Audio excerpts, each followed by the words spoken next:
Si kapatid na Dajon ang pumasok. Ayan. Papasukin natin kasi pumasok siya eh. Good evening sa iyo, kapatid na Dajon. Payag ka ba doon sa sinasabi ng Iglesia Katolika na sila yung tinatawag na Iglesia Katolika ngayon sa panahon natin? Ang tawag doon ay Iglesia ng Diyos noong panahon ni Kristo, pero sa panahon na natin ngayon, hindi na daw Iglesia ng Diyos ang tawag dahil ang ibinigay daw na tamang pangalan ngayong panahon, Iglesia ano yan? Ikar na yan? Iglesia Katolika Apostolika Romana. Ayan. Payag ka mo doon, ibukid na tayo? Hindi ko, kasi one time in 2022, nag-debate kami ni Jando tungkol sa pag-claim nila na sila na daw yung Iglesia ng Diyos. Now, the time na nagdedebate kami, bininggit ko sa kanya na, di ba, ang mga naunang panahon, ang Katoliko laban sa INC ay kiniklaim nila na sila daw ang tunay na Iglesia ni Cristo, kaibigan. Ngayon, dumating si Jando, nakita niya, nabasa niya sa mga aklat, sa Bible, nakita niya na mali pala yung Iglesia ni Cristo, kundi tama nga yung Iglesia ng Diyos. Ngayon, siya naman ang umaagaw na ngayon ng pagka-Iglesia ng Diyos. Ang tinatawag na daw na ang Ikar ay siya daw ang tunay na Iglesia ng Diyos. Kaya Jando, kaibigan, binanggit ko sa kanya, paano mo masabi na Iglesia ng Diyos kayo samantalang si Pedro ay naunang nagtatag ng samahan doon sa Jerusalem, 120 katao, nauna bago naging apostol si Apostol Pablo. Si Apostol Pablo ang unang tao na naglabas ng salitang Iglesia ng Diyos, kaibigan. Kaya hindi ko pwedeng agawin ngayon ng Catholic. Say goodbye to switching prescriptions. This smart zoom reading glass adjusts automatically to your vision from plus 100 to plus 700. It knows you're up. Ang pangalang Iglesia ng Diyos sapagkat nauna si Apostol Pedro na nagpatawag ng pagkakatipon, 120 sila. So naitatag na ni Apostol Pedro ang samahan nila bago naging apostol si Apostol Pablo na nagngangalan dating Saulo. Yan, kaibigan. Pag-aralan ninyo yan, pag-aralan natin yan at gusto kong i-share kasi ito para sa lahat na nakikinig at kasama sa usaping ito ngayon. Napakaganda po yung titulo ng tawag natin dito, yung thumbnail. Kaya po maaga akong dumating sa inyo dahil napakaganda po yung title. Ngayon mga kababayan at mga kaibigan, etong ating ilatag mo ang iyong pananampalataya. So therefore naisip ko na invited din ako, although I'm not formally invited by the host, but yung title po ng thumbnail is invitational, inviting anybody, leader of the group. Not exactly members of the group, but leader of the group. Ang invitasyon nito, kaibigan. Tama po ba ako? Yes. Kasi po, pagka-member lang, makikipagtaltalan lang yan na walang doktrina na ilalatag. So, ang paglatag natin, ating pananampalataya, Pero para sa'yo, kapatid na Dajon, matanong ko lang sa'yo, no? Itong tanong ng isa sa ating kaibigan na taga-subaybay na may nagtatanong daw sa kanya na miyembro ng Iglesia Katolika na sabi daw yung member ng Iglesia Katolika, kapag ako po ay nagpabautismo sa ibang relihiyon, mawawala ba yung visa ng pagpabinyag ko nung ako'y bata? Sabi niya. Yes, Parang, ito po ang sagot. tinatanggap niya na nung bininyagan ng pare ay may visa. May visa yun. Opo, Siya po meron. ay magpabautismo sa ibang relihiyon, mawawala ba yon yung visa na yon? Ewan ko kasi kung Tama ano po. yung sabihin dun eh. Yun. Yung pong tanong niya na mawawala yung visa nung unang bautismo, mawawala po siya talaga yung unang bautismo. Masasapawan po ng sumunod na bautismo. Ngayon, kapag nagbabautismo na naman sa ibang iglesia, masasapawan na naman yung unang bautismo. So, ang effective na bautismo na dadalhin ng tao ay yung pinakahuling bautismo bago siya mamatay. Kaya yung mormon, nagbabautismo, Paano kung mali yung Mali pa rin. sa ulit? mali, kung halimbawa po, nasa tamang bautismo siya at nagpabautismo siya, pinakahuling bautismo niya ay mali, pagkatapos na labutan ng hininga, yung pinakahuling bautismo niya, yun ang tataglayin na, dadalhin niya sa langit. Hindi po yung kaluluwa ang magdadala, mga kaibigan. Ang magdadala sa langit ay yung espiritu na ipinatira ng Para Diyos sa- sa ating mga puso. So, para sa iyo, kapatid na Dadyon, para sa iyo, yun yung dala-dala niya na ihaharap niya sa hukuman. Yung huli. Ayan. Correct. Yung huli po. Ayan. Okay. Okay. Ayan. Yun po yung sagot, no? Doon sa sagot ni kapatid Yan po ang sagot ko. Okay, kapatid na Dadyon, ikaw naman yung pumasok dito. Ewan ko kung may gusto pang pumasok, mga kaibigan, ano? Pwede naman, tama yung sinabi ni kapatid na Dadyon na dahil dun sa thumbnail, open talaga lahat. Kasi pananampalataya mo, ilatag mo. Bahala na tayo, kapatid na Dadyon, umunawa. Huwag na tayong magtartayan, huwag na tayong magsalitaan ng napakasama. Kasi naisip-isip ko, kapatid na Dadyon, kahit sinasabi mo yung totoo, kahit ikaw ang tama, kung yung pananalita mo, gaya yung pananalita ni Jared, naku, mawawala din ng visa yung katotohanan na sinasabi mo, kung ganon. Kapatid na Tama po, kaibigan. Kasi ganito po, no? One time, nag-meet kami ni Jared dito sa channel na ito. Naalala niyo po ba? Ang title ng thumbnail mo ay XMCGI versus MCGI. Now, doon, galit na galit ako noon.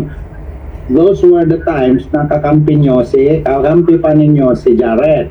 Tatlo nga kayo nagsasalita doon. Nandun pa nga si Romel dati.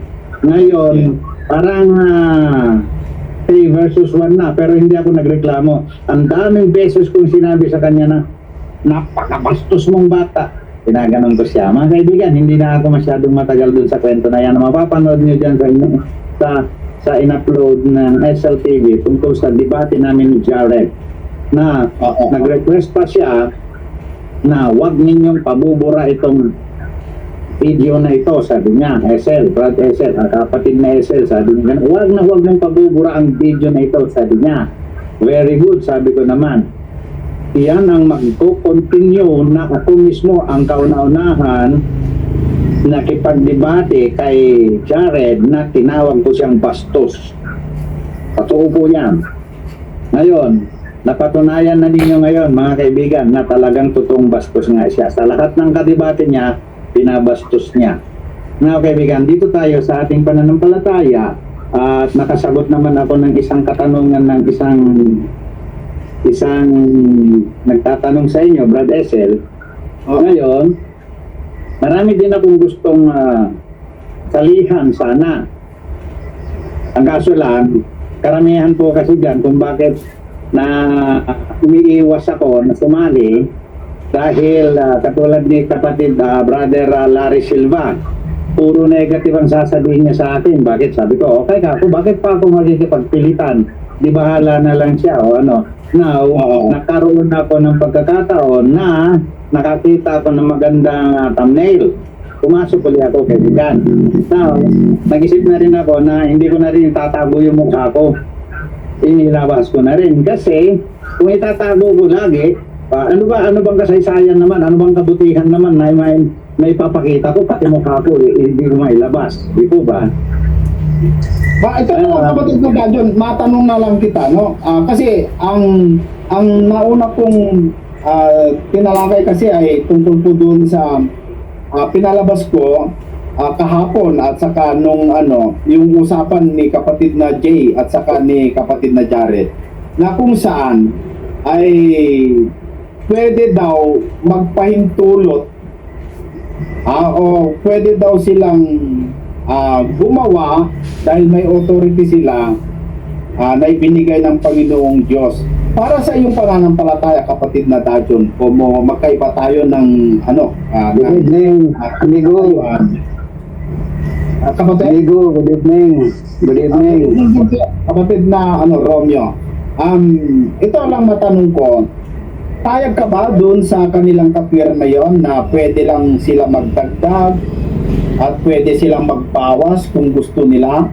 At parang yung punto na kasi na yun, kapatid na Dajon, ay parang gusto o parang gumagawa na sila ng Third Testament sa ganong anggulo o ganong katwiran. Hindi, Kaya kapatid na Dajon, okay lang ba yun yung ganon? ang stand ko dyan, kaibigan, mali. So, nagpapakalat itong mga CFD ng mga maling aral na naman. Ang dami nilang sinasabi na sila daw pinahintulutan na kung ano ang ibubulid sa lupa, ganon din sa langit. Banon ang kanilang Sa totoo lang po, yung order na yan hindi para sa kanila lamang. Kasi po, ang mga ngaral, kung anong pakakalagan ng mga ngaral, ang bawat member na nakabulid, sinasabi ko na ngayon, lahat ng miyembro ng Catholic ay nakabulid sila, nakagapos sila. Ngayon, kung ang isang mga ngaral, mahikayat niya yung nandoon sa Catholic at mapakawalan niya sa Catholic, ibig sabihin, tinalagan niya. Nakalagan niya yung pagkakabulid sa Catholic, yun kaibigan yan. Yung nakalagay sa Bible na yan. Ngunit, mag-ingat ang lahat. May babala sa atin na kung nakabulid nga sila, nakagapos nga sila sa Catholic, na mali na ang aral, mali na ang turo, at kumalat sila doon at mali naman ang napuntahan, lalong mapapasama ang kanyang kalagayan. Kaya nga ito, mga kababayan, mga kaibigan, take note. Kaya sinasabi ko ngayon, ini-introduce ko, pinapakilala ko na yung mabuting balita na 3 sangkap ang kaligtasan. Kung sino ang makakakuha ng 3 sangkap ng kaligtasan, 3 major na sangkap, 3 pinakamalalaking sangkap, totally 100% na siya. Okay. Yun po ang sinasabi ko. Yun ang aking ebanghelyo na itinuturo. Yan ang mabuting balita na nabasa ko mula sa Biblia, mga kaibigan. Okay, Now, yung tanong mo, kaibigan, napapayag ba ako? Good evening sa iyo, kapatid na Romeo Manungas. Good evening, amigo. Ayan. Okay, alam ko, tayong 3 dito magkakaiba, no? Pwede tayo mag-usap kay kapatid na Dajon kung meron kang gustong itanong sa kanya. Kung gusto mo siyang kausap, kapatid na Romeo, ito, pag-aralan lamang po tayo. Oo. Nasa tao na yon kung ano yung mas nila. Kasi si kapatid na Dajon, kapatid na Romeo ay nakikita mo naman na ewan ko kung church nila yan, may cross doon sa taas. Cross yata yun. Cross ba yan, kapatid na Dajon? Yes, cross. Ayan. Baka may gusto kang itanong sa kanya, kapatid na Romeo? Mag-aas muna ako sa iyo kung pwede. Oo. Ano yan? Yung live ba, ano? Ay, Bernes ba yun, o? Sabado yung live mo dati. Yung nung biyernes kapatid, nung biyernes ng gabi. Bernes, no? Biglang namatay yung aking mic, kinutol mo. Hindi. Ewan ko, bakit na ano, baka mahina yung ano mo. Sige lang, okay lang. Oo. Kasi yung sa Bernes, yung pumasok yung RCC, Oo. mali ang ano niya, ang nilatag niyang topic. Oo nga eh, mali nga eh. Pangdarayan yung kapatid na ano eh, kapatid na Romeo eh. May pangdarayan yun. Ang sabi niya, yung Iglesia ng Diyos, noon, ngayon RCC ng pangalan, sa Roma. Oo. Di ba? Pero alam nyo mga kaibigan, alam mo kapatid na Romeo, doon pala sa Vatican, ito hindi naman ito pang-aatake kasi nakikita naman sa internet eh. Ang tinatanggap nila ayon kay Meta AI, kasi tinanong ko kay Meta AI kung tama yung nakikita ko sa internet. Sabi naman ni Meta AI tinatanggap naman ng Katoliko na doon sa harapan po nila yung loob ng isa sa, nakalimutan ko pangalan, yung isang chapel doon na yung disenyo niya ay hugis ahas. Tanggap nila talagang hugis ahas daw. At meron din silang logo na dragon doon sa harap. Doon sa corona, may corona kasi, hindi ko lang kasi may pakita. May corona and then may dalawang susi na nakaganyan. Tapos sa baba, doon sa baba meron larawan ng dragon, kapatid na Romeo. Nila yon. At ang katwiran nila ay talagang yun ang inilagay dahil ang simbolo daw ng ahas ay kaligtasan, mga kaibigan. Kaligtasan daw ang simbolo. At ang kanilang katwiran at kanilang talata ay yung ginawa ni Moises na ahas na tanso na nagligtas sa mga tao na nakagat ng ahas. Kaya sa panahon natin, sino man daw yung makagat ng ahas o halin lang ni Satanas ay tumingin lamang daw doon sa ahas na yun po yung tagapagligtas, na sa ibang termino ay si Kristo, maliligtas sila. Kasi parang pinagsama na nila yung ahas at saka ni Kristo na tagapagligtas. Sa kanila yun. Kung isipin mo sa lumang tipan, bago bumaba si Kristo sa Jerusalem, matagal pang panahon. So pagkamatay ni Kristo, matagal pa rin panahon bago nakuha na ang RCC na tayo. Diba? Pero alam po ninyo mga kaibigan, kung talagang magkalkal ka lang, maging masipag ka lang magkalkal sa history, yung larawan ni Maria na may kalong-kalong na bata. Anong original yon? Kung saan nila kinuha yung original niya? Ay kung sa larawan ni Semiramis na asawa ni Nimrod na Sa Roma yan. Oo. Sa Roma yan, na rebulto. Oo. So yung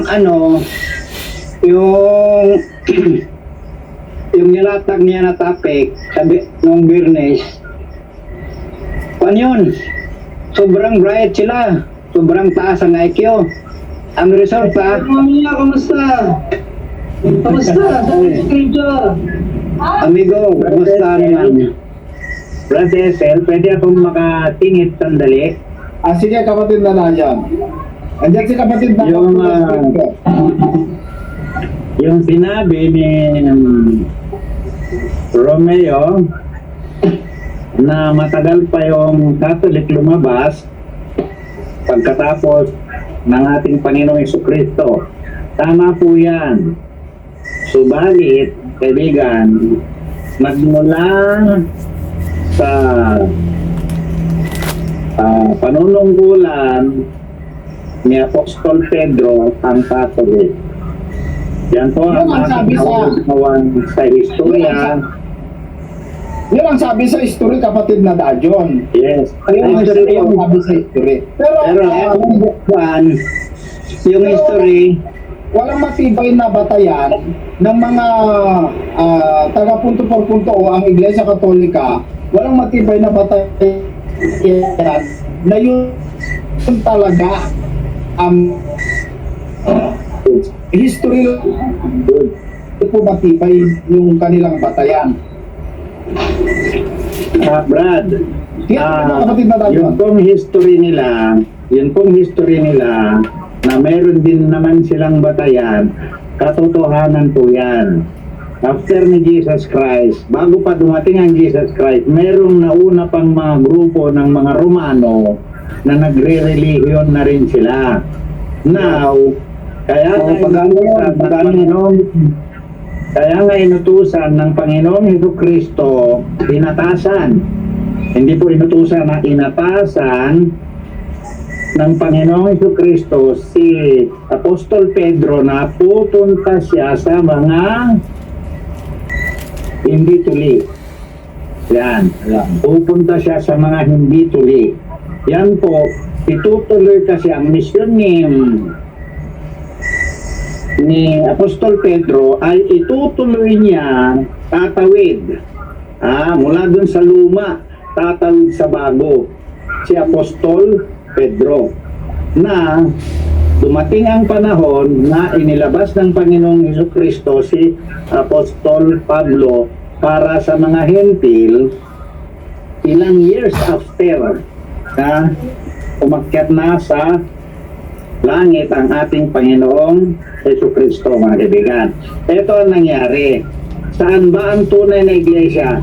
Yung ba kay Apostol Pedro? Hindi po. Kundi ang tunay na iglesia ay magmumula kay Apostol Pablo. Tandaan po ninyo, mga kababayan, ang unang bibig, dila, kung saan lumabas ang salitang iglesia ng Diyos ay mula sa dila at bibig ni Apostol Pablo. Okay. Ano sa iyo, Brad? Stop muna po, kayo naman. pwede makatanong. Sige po. Kasi yung sinabi mong tunay na iglesia nag-umpisa kay Pablo, parang kulangan ako niyan, parang hindi ko maniwala. Okay, sasagutin ko po ha. Kasi, sandali lang, kaya hindi pa ako nakatapos. Sige, ganito po, sasagutin ko para kung mabante tayo, no? Ang Apostol Pablo, ang Panginoong Jesucristo, hanggang ang pag-akyat ng ating Panginoong Jesucristo sa langit, hanggang sa pagkamatay ni Apostol Pablo ay isang kapanahunan po yan. Nagmula po, lahat po ng mga apostol, sila po ang nagforma ng unang set ng kapanahunan ng Christianity. Christianity. Then, after po ni Apostol Pablo, natalikod ang sabi. After ni Apostol Pablo, natalikod. So, etong after ni Apostol Pablo, yan nagsimula ng huling kapanahunan. Kasi yung Iglesia Dinuwen, totoo, ang nagtayo niya mismo ang Diyos man, hindi man ang tao. Sorry po. Ang nagtayo, o kaya nagsalita sandali po ha. Ang nagsalita po ang Diyos. lumabas sa bibig ng ating Panginoong Jesucristo ang mga salita. Pagkatapos natapos ang unang kapanahunan ng mga huling araw ay pagkatapos ng mga apostol. Kasi po, iba ang kapanahunan ng mga apostol. Lahat po sila ibang kapanahunan po yan.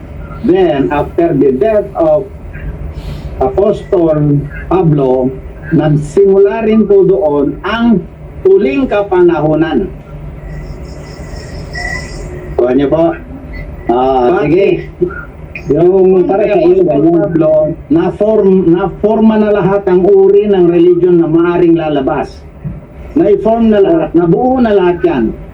So para sa inyo ganun. Yes, yan po sa Bible po yan. Okay. So ako na naman. Sige po. Sige.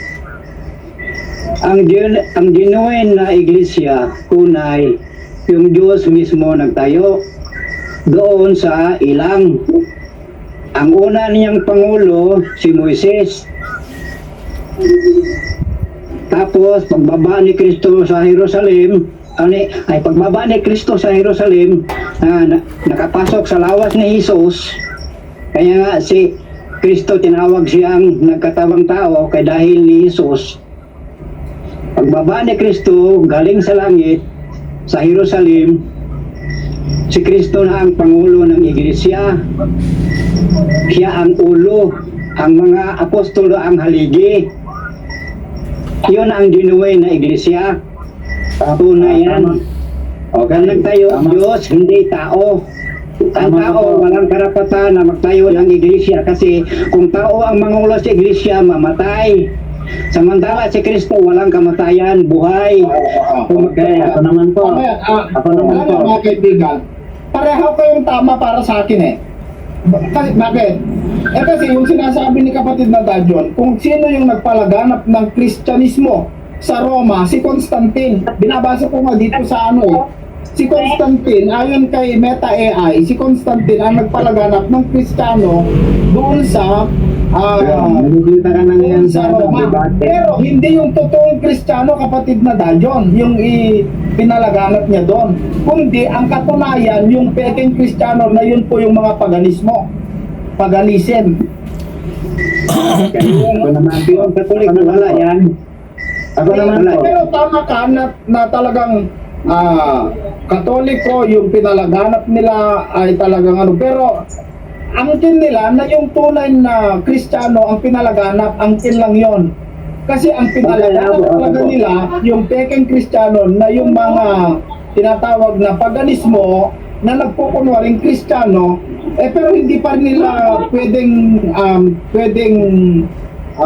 ilihim kasi yung bunga o ugali ng mga Kristiyano na mula sa Roma ay gawang paganismo. Gawang paganismo yung kanilang mga bunga.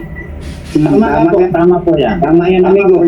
Now, mayroon po akong gustong balikan doon sa sinabi ni kaibigan Romeo tungkol sa iglesia Thailand na itinatag daw ng ating Panginoong Diyos. Ganito po mga kasama, si Moises ang ulo, sabi niya. Ang Kristo ang sa bagong tipan. Nandun na tayo. Hindi po nakatawid si Kristo, hindi po nakatawid si Moises sa pangbagong tipan kasi itutuloy ni Kristo ang ibinigay na assignment kay Moises. Pagtawid po ito. Ano po? Kapatid na Dajon. Kaya nga si Moises wala na yon, kay Kristo na tayo ngayon. Yes, nandoon po tayo kasi nagkaroon ng boundary. Pagtawid. Tandaan po ninyo, bago si Moises, ipinasa niya kay Josue ang katungkulan. Sino ba yung Josue na yan? Kung maunawaan po ninyo ang buong Bible po sino yung Josue na binabanggit? Bago matapos yung Pentateuch ni Moises, si Josue. Sino nagtuloy kay Josue? Itong si Kristo naman po ang nagtuloy sa aktual. Ngayon, pinagdidibatihan ng lahat ng mga ngaral ang lumang tipan at bagong tipan. Kanino ba yon? Pinagdidibatihan ang batas ng Diyos, batas ni Moises, batas ni Kristo. Ayan po, magsalita ka po. Kung nakatawid ba si Moises, hindi po. Basahin mo ang Bible. Pentateuch, pagkatapos ni Pentateuch, Josue kagad. Walang kuan, walang nakatala sa kasulatan na si Moises nakatawid. Andyan pa rin sa Israel, hindi nakatawid sa ibang bansa. Mali po. Sa atin, ang Biblia po, hindi Israel, hindi sa Ehipto lang ang pinag-uusapan dyan. Ang pagtawid po niyan, ang tamang kahulugan niyan, ang pagtawid po ay kay Kristo.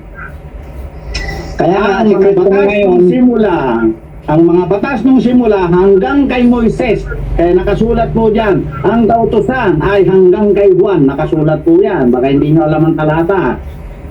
Ang kautusan ay hanggang kay Juan, after that, sino? Kristo na po, di po ba? Sige po, ikaw. ang lahat na kasulatan ni Juan the Beloved, kay Kristo yan napahayag. Sorry po. Meron akong liliwanagin sa sinabi mo. Sandali lang po, para maliwanagan tayo. Please lang ha. Sorry po ha. Yung sinasabi ng John the Beloved, kaninong interpretation ang maganda dyan na John the Beloved? Hindi po John the Beloved. Mali yung John the Beloved. O, papatunayan natin yan.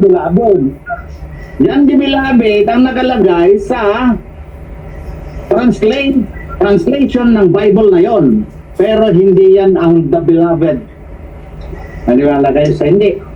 Hindi po John the Beloved yan. Alam na natin na kaibigan Romeo, alam na natin na napakaraming maling salin ng Biblia. Kung gagamitin mo yung word na John the Beloved, ipapaubaya ko lang sa iyo, yun ang natutunan mo sa mga sinabi ng mga unang mga ngaral. Hindi po yung beloved na disciple is si John, hindi po. Mabilagin ba o hindi? Importante si Juan nagsabi na ito ang apokalipsis ni Hesus Kristo. Yan ang sinabi. Kristo pa rin ang lahat. Yes. Pero yung nakalagay na nababasa ninyo na John the Beloved, hindi po totoo na ang the beloved disciple is John. Hindi po totoo. Because the beloved disciple is Judas. Bahala ka na mag-Judas o mag-yan. Bahala ka na. Basta importante sa pahayag ang pinakalas na istorya si Jesus. Ang sabi ni Juan, ni John, ito ang apokalipsis ni Hesus Kristo. Yung nang mo, tama. Wala nang ibang tao. Okay, sige, okay na ako Hindi na ako magkikapag-diskusyon sa iyo dyan, kaibigan. Hindi na. Kasi po, magkakanya-kanya nga lang po tayo ng isip, paniwala at naintindihan. At this time, kaibigan, ay iniingatan ko, meron akong fear yan sa SLTV dahil tuwing magsasalita ako dyan, meron akong makakausap, hindi ko alam kung anong sekta o anong grupo ang kinaaniban. Nadali ako niyan ni Jared at saka si Brad Yesi. Hindi niya pinakilala sa akin, akala ko MCGI. Nung magpakilala, siya pala yung ex-MCGI. Sabi nga ha, ganito, ano bang topic natin? Inilalatag ko lang yung aking pananampalataya or others to think about it or pag-aralan naman nila yung mga binabanggit kong mga aral. Ngayon, kaibigan, So pwede sandali? Ha? Pwede sandali? Sandali. Okay, sige po. Sa ano bang grupo ka ngayon o sikta o samahan? Nandyan po, sir. Sir. Ikaw. Nandyan po, The Dune of Kogba. Nandyan sa pangalan ko po. Inilalagay ko. Napakaganda po sana na ilalagay natin, pangalan natin sumasali dyan, ilalagay niyo yung samahan na ninyo para nang sa ganun, hindi maraming katanungan na. Ngayon, kung kayo mapasok dito, is ilalagay niya na walang kinahaniban, no sect, walang ganon. Sa akin, meron akong inaniban. Yes? Ako, meron akong inaniban. Sige, malaman po natin. Pero ang inaniban ko, si Kristo. Kasi si Kristo ang pare, siya ang apostol, siya ang pastor, siya ang ministro. Wala nang iba, si Kristo na. Kasi yung mga tao nagtayo ng samahan, grupo, o sikta, o iglesia, o reliyon, lahat-lahat may kamatayan. Si Kristo, walang kamatayan, buhay. Meron po akong sasabihin Ako nakani sa kanya. Ako ngayon, walang grupo ng inaniban. Pagsalitain muna natin itong si kapatid na Gilbert at saka si Sige. para brother sir, pwede po ba isang konting kapatid na Gilbert, ano yung gusto mong sabihin? Bali, mag-share lang po sana ako ng... Kasi dati naman akong Katoliko ng mga experience ko at saka kung ano yung maaaring nararamdaman ko ngayon, kung alin ba ito totoo. Kasi nakita ko po yung mga debate sa programa mo, Bro SL. Maaaring may... Kasi sa dalawang nag-debate, may nakita akong ang alam nila nakukulangan pero alam ko kasi yung nanalo. Tapos may isang yung bastos gusto ko lang sana mag-share at saka sa mga kasama na rin dito kasi talagang nakikita ko mga religyoso sila na mabuti namang gawa yan. Sabihin na pong hindi sila para-parehas, may tama, may mali, pero mas mainam naman nang makita yung makasama tong mga kapatid dito na kasama natin kaysa naman ang kasama natin manginginom. Mas gusto ko nakasama yung talagang nagsusurit, naghahanap ng katuwiran ng Diyos. Yes. Nga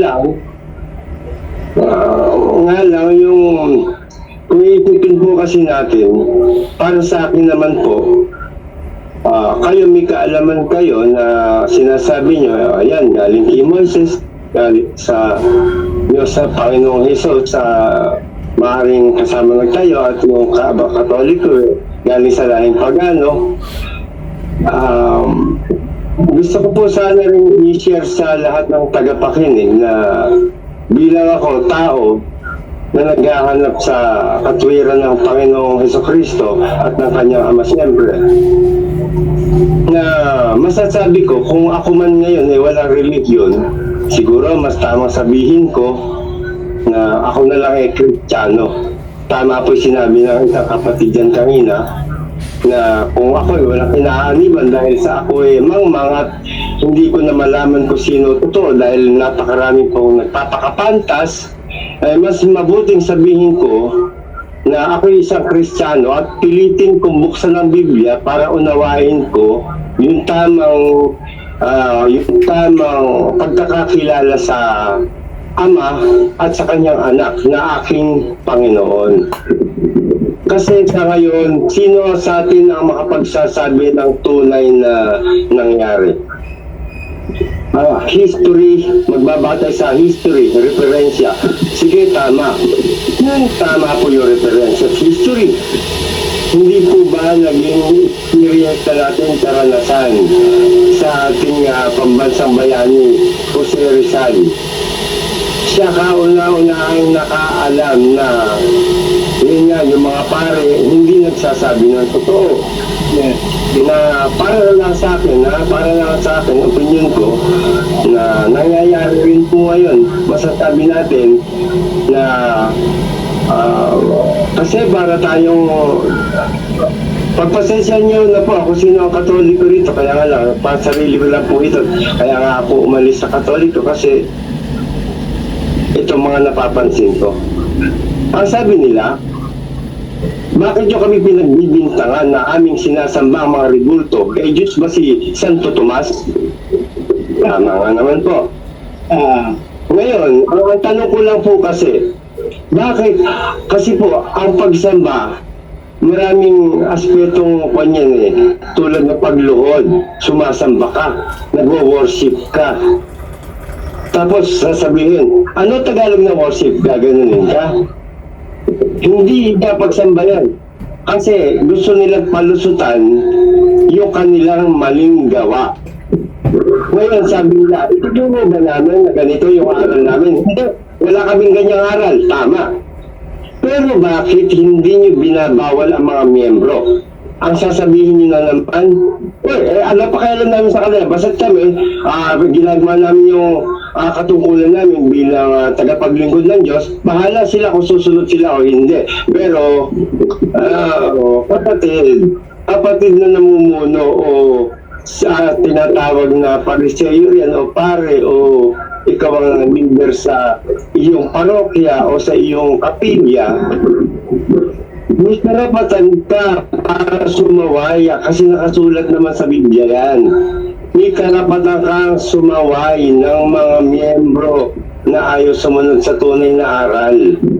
Alam mo kapatid na Gilbert, doon lang sa amin, doon sa pinupuntahan kong na aking lokal.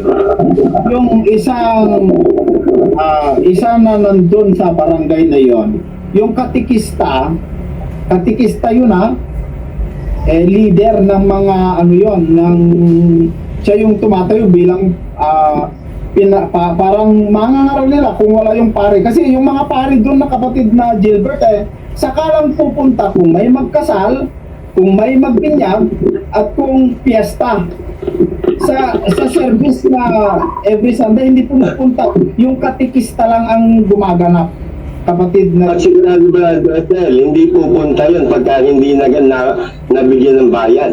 Tama ka, correct ka dyan, kapatid na kasi kapag in-invite para sa binyag, kailangan ibalik yung kanyang gastos, may pa. Pero, ayan natin, ganun talaga Ako po kasi, alam mo kapatid na Gilbert, mas bilib po kasi ako. Pagpasensya niyo na po, siguro bigyan niyo na ako 5 minuto dahil pagkayari nito, baka hindi na ako bumalik Pero, mas gusto ko po kasi siguro, mas hindi naman dapat hangaan kasi ang hinahangaan ko talaga aking Panginoon at ang kanyang Ama, nakataas-taasan. Pero sa bilang tao, ang paghanga ko, alam niyo paghanga ko, kasi ang isang leader ng isang sekta dapat, yun ang tawag natin pero dapat sa Iglesia ng Diyos yun. Pero ipinapalagay ko lang na ako ay katulad nila. So ang sasabihin ko, sa isang iglesia, na may tumatayo na puno o siyang nangunguna, dapat kasi inuuna yung aral. Yung aral kung saan yung magaganap natin yung pagtulong sa kapwa. At hindi lang pagtulong. Yung kahit na yung tutulong ka at sakaling dumating ang araw na mag-away kayo, hindi ka manunumbat. Kasi yun po ang talagang diwa ng tunay na pagtulong. Tapos, na-try nyo na ba na kumustahin nyo yung mga naghihirap na kapatid? Lingapin, kahit talbos lang ng kamote maabutan. Malaking bagay po yun para sa Diyos. Yung mga may sakit, nalingap nyo na po ba? O mas kailangan mabila ng kotse at ng aircon si Reverend Father kesa yung nakita na yung isang may sakit na cancer walang marimedyo sa buhay. Maraming pulubin. Sa isang aral naman po, pinaniniwalaan natin pagka namatay ang tao. Asan yung kayo dito mo ngayon? Nasa heaven. O sa bata yun, okay lang yun. Pero kahit matatanda, ganyan ang paniniwala. Ba't hindi nyo binabawal? Alam niyo naman totoong aral. Yun na po. Kasi para magtatapos ko, mga 10 segundo, sabihin nga nila hindi importante aral. Mga kababayan, pagka nakarinig kayo ng ganong puno o turo ng aral ng Panginoon at sasabihin nila na hindi importante aral. Kailangan mo lang kilalanin yung tunay na iglesia. Ako po mismo maunguna, hindi sa Diyos yun. Sa demonyo yun. Ba't pipigilan mo sila? Tama. Aral yan. Kasi sa Biblia, Tama. kapatid na ano, ito yung batayan ng Biblia para makilala natin kung ano yung tama, ano yung para makilala yung tunay na iglesia, turo ang dapat natin kilalanin. Ayon po dito sa libro ng 7 ng 1. Sabi dito, kung ang sino mang tao ay nag-iibig gumawa ng kanyang kalooban, ay makikilala niya ang turo. So, doon sa turo, Oo, ayun po. makikilala ang isang grupo kung yan ay sa Diyos, kung at kung hindi. Kasi talagang batayan sa isang iglesia na tunay yung turo yung turo na yung bata ay binyagan mo dahil baka mapunta sa limbo. Wala yan kapatid na Gilbert, wala yun Amigo, Ano na lang pala? Sa pagsusundo nga po pala, meron kaibigan. Ito, may gusto na akong pagkalit sa mga kapatid, sa pagsusundo na lang, tapos kakahihigan ako at ako'y may sakit na tao yan. Kasi po, malaman man natin kung si Pedro nga ay nagpunta sa Roma at siya ang nagtayo, siya ang unang papa. O kaya nangyari ganito na naging Katoliko kasi ganito dahil sa history. Tapos naman na po yun Siguro hindi ko iniisip yun, hindi ko pinapakialaman kung saksi niyo ba, ito, sa totoo, Adventist ang totoo. Kasi kung ako tulad ko, walang religion, kung ako hahanap, hindi ko siya iisipin ko siya dating totoo. Dahil meron tunay na iglesia ron, hindi na kinalugdan ng Diyos. Kaya ako, aral pa rin po tulad ng sinabi ni Brother Esel na siyang tama. Kahit po, baka din pa kayo ng grade 1. Kasi grade 1, alam na sagutin yan. Pero matatanda, hindi yan ang sagutin. Salit, binabaluktot pa.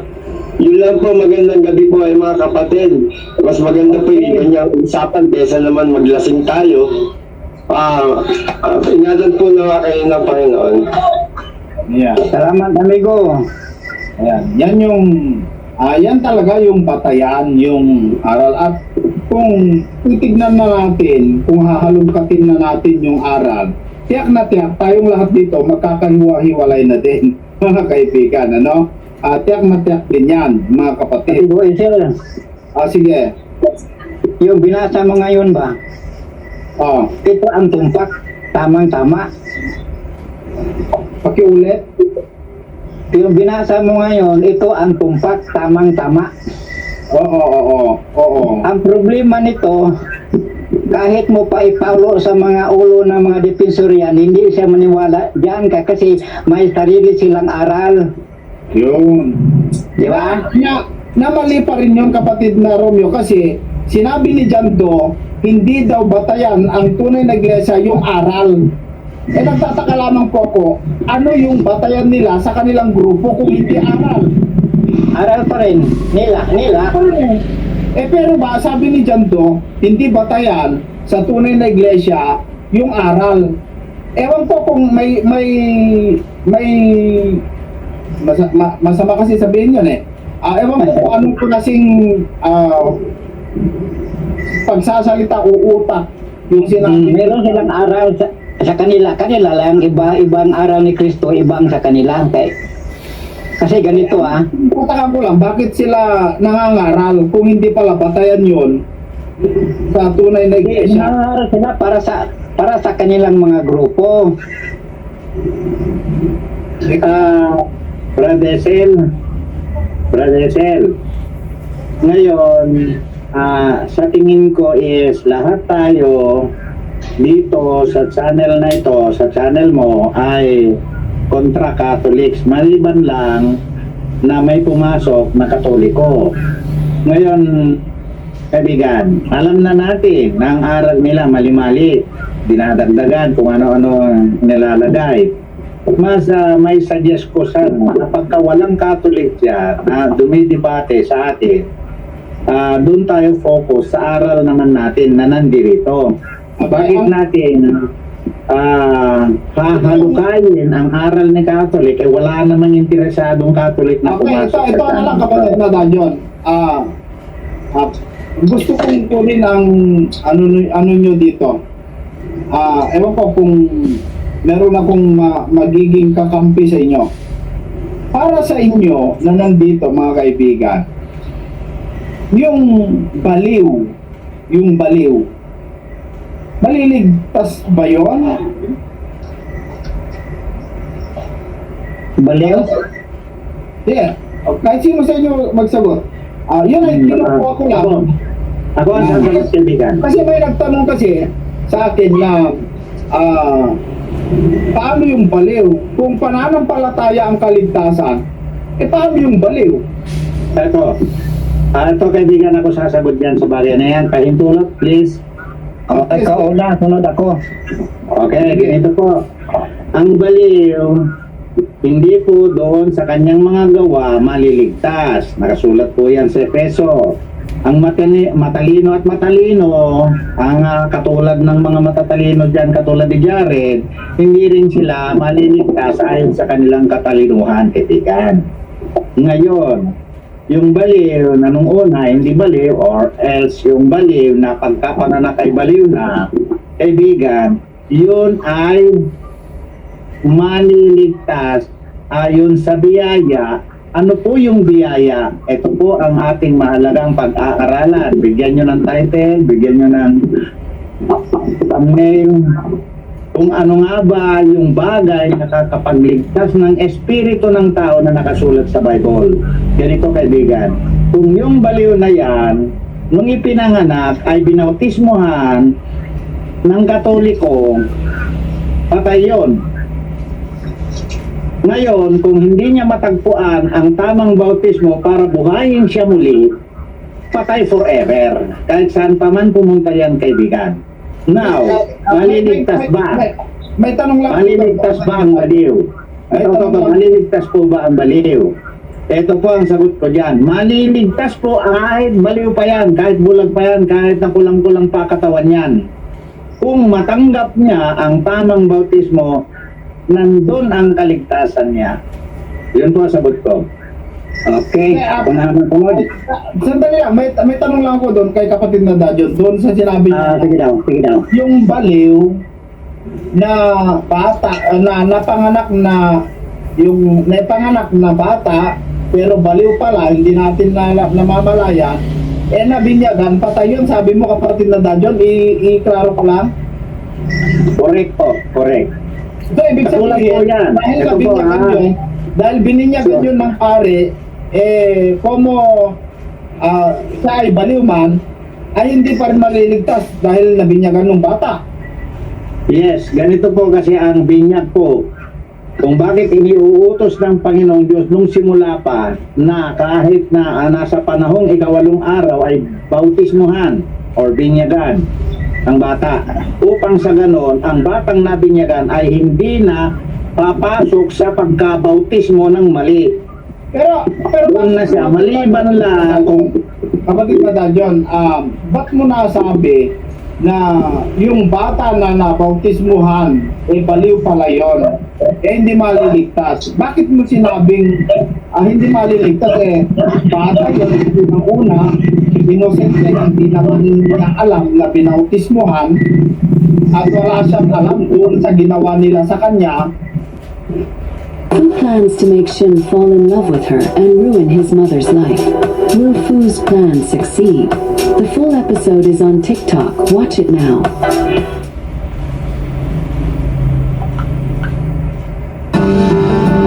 In 30 seconds, you will learn how not to get rejected ever again. She was everything he ever wanted. He couldn't stop talking about her, thinking about her, dreaming about her, until he finally worked up. Baliw pa nga, nung lumaki baliw pa, anong katwiran mo? Bakit mo sinabi hindi maliligtas? ganito po kaibigan. kapag isinilang ang isang tao, mayroon siyang espiritu. Espiritu yan ng hininga ng buhay. Ngayon, meron pang espiritu siya sa loob ng puso na pinatira ng Diyos sa bawat tao. Okay, kapag binautismuhan ang isang bata sa maling bautismo, yung espiritu na nasa puso ay pinapatay. Okay, okay na kapatid na Dajon, para hindi mahabaan, ano? Ako kapatid na Dajon, hindi ako sang-ayon doon sa sinabi mo, no? Kapatid na Romeo, Tama ka. ano yung masasabi mo doon? Tama ka, amigo Isil. Hindi ka sa ngayon, tama ka. So, Ako na naman, nasa ko. sige. Ang sinabi ni Apostol Pablo, ang sa labas, Diyos nang bahala niyan. Tayong tao, wala tayong pakialam dyan, kung maligtas o hindi. Sabi ni Pablo, sa labas, Diyos na ang bahala dyan. Okay, kapatid na Dajon, sandali muna, no? Kasi marami tayo dito. Tapos ka na, no? So, yun na ang sagot mo, kapatid na Romeo? Oo, yung sabi ni Pablo, sa labas, Diyos na ang bahala. So, iklaro ko lang, kapatid na Romeo. Naniniwala ka ba na yung Sige daw. ay pagligtas? Di, ang sabi ni Pablo, Diyos nang bahala. Wala tayong magawa dyan. Okay, so parang Diyos ang taga sa pagligtas, hindi tayo. Okay, so, Wala tayong karapatan na mag-judge na yung batang bagong pinanganak, dating baliw, hanggang lumaki baliw, namatay baliw. Ang tanong, maligtas ba? Ang sabi ni Apostol Pablo, sa labas, Diyos nang bahala. Kaya tayong tao, wala tayong karapatan mag-judge. Ano kung sa'yo? Okay. Ako, ayon sa Brother Sel, meron akong may share doon. kapatid na Dajon, marami pa tayo eh. So, para kay kapatid na Romeo, hindi niya masabi na maligtas o hindi, bahala na Diyos para sa kanya. Ngayon, kapatid na back to the scripture, para makapagsalita ka naman kasi matagal ka na dyan eh. Para sa iyo kapatid, na back to the scripture, may nagtanong kasi sa akin na, kasi sinasabi natin, maliligtas ang tao sa pamamagitan ng pananampalataya. Paano yung baliw? Maliligtas ba yun? Para sa iyo kapatid na back to the scripture, ano yung pwede natin may sagot doon? Para sa akin, maliligtas yun eh. Yung baliw. So, para sa akin Ayan. So wala kang idagdag doon kapatid na back to the scripture? hindi ko na pahabain. Okay. So kapatid na Michael Babua? Babia? Yes. Para sa iyo, naririnig ka namin. Okay. Para sa iyo, Ano bang tanong? ang tanong nila sa akin, dahil sinasabi natin na ang tao hindi maliligtas sa pamamagitan ng kapag namatay ay ipanalangin mo ng nobena, mapupunta na sa langit, kinokontra ko yon. May nagtanong sa akin, kung pananampalataya ang kaligtasan, paano yung baliw? Ika lang nga may Pampalataya. may kulang kasi ang tanong. Kung sasabihin kasi pananampalataya lang, may kulang na dyan. Kasi hindi naman tayo naniniwala na panampalataya lang ang ating kaligtasan. Tama? Okay. Sige. Sige. Yung baliw. Yung baliw, understood na yun kasi ang Diyos naman, malawak ang pag-iisip ng Diyos eh. Kahit sa atin, ipalagay natin sa tao, yung tao na hindi makagawa, walang kamay, walang paa, yung tao dyan, disabled. Tulad mo ba yun? Hindi yun pwede. Kung sa Diyos natin babatay ang paghatol, yung Diyos nga eh, ang pagmahal, alam niya kung ano ang kakabuti sa tao na alam niya may kulang. At siya din gumagawa niyan eh. Di ba para sa atin yan, kaya gumagawa ng Diyos na bulag, pipiding eh.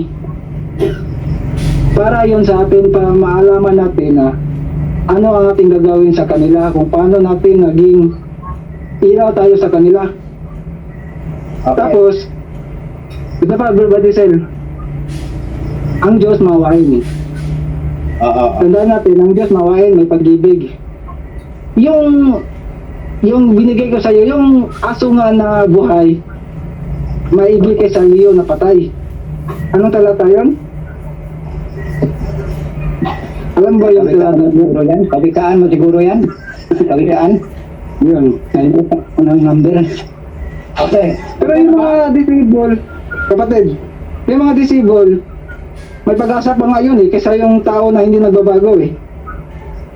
Ano, yung wait, pag-masabi mo na kita po. Ano yan? Ano ba yan, kapatid? Hindi maganda yung ano mo, kapatid na Michael, hindi po maganda Ano yung yung signal ko? Oo.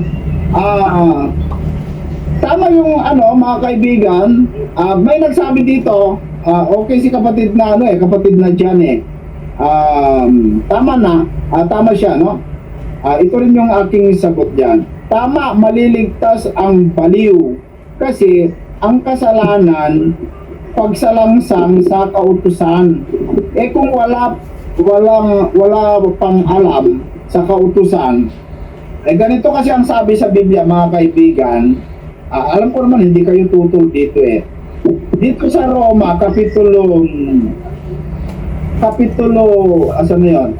7 sa versikulo 1, ganito ang sabi ni Apostol Pablo. O hindi ba ganinyo nalalaman, mga kapatid?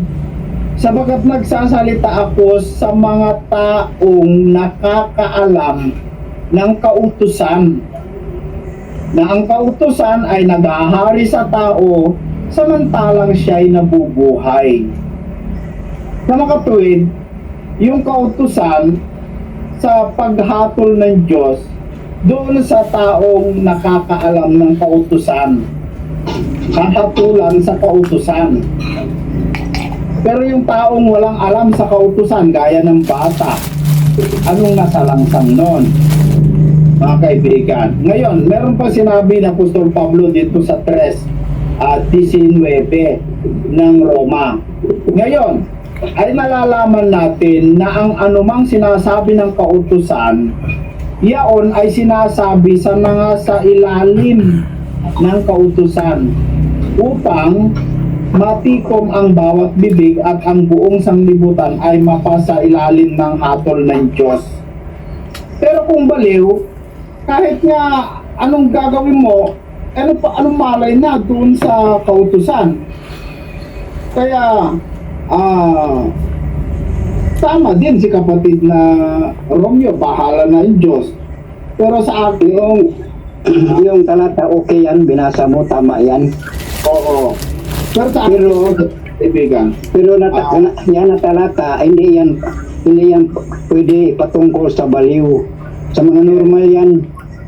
yes. Kasi sa hukuman naman kasi, mga kaibigan, ay hahatulan tayo, bubuklatin yung mga aklat Kasi yung mga aklat, doon ibabatay ng Diyos ang kanyang hatol. Ang kanyang hatol doon sa napailalim sa kautusan. Pero meron taong hindi nakailalim doon sa kautusan. Oo, yung mga suplado.